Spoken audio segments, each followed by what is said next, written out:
కేంద్ర బలగాలని గత 5 ఏళ్లలో సిబిఐ అయినా ఈడీ అయినా ఇన్కమ్ ట్యాక్స్ అయినా ఎవరినైనా కొడుతుంది మమతా బెనర్జీ. తద్వారా తన వాళ్ళని రక్షించుకుంటుంది, మిగతా వాళ్ళని ఆ విషయంలో ఏదైతే వాళ్ళ మీదనే తప్పనేటటువంటి తరహాలు చేస్తుంది. కోర్టుల ఆదేశాలతో అనేక సార్లు విచారణ సంస్థలు వచ్చినా అయినా హింసించినటువంటి సంఘటన, ఈవెన్ జడ్జిలనే కిడ్నాప్ చేయించిన సంఘటన చూసాం. ఇప్పుడు తాజాగా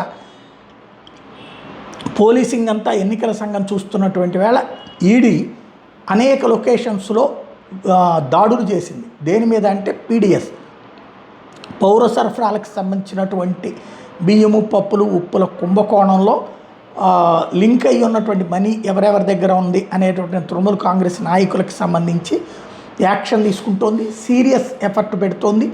ఈ టైంలో ఇక ఏమీ చేయలేని పరిస్థితుల్లో మమత నిలబడిపోయింది.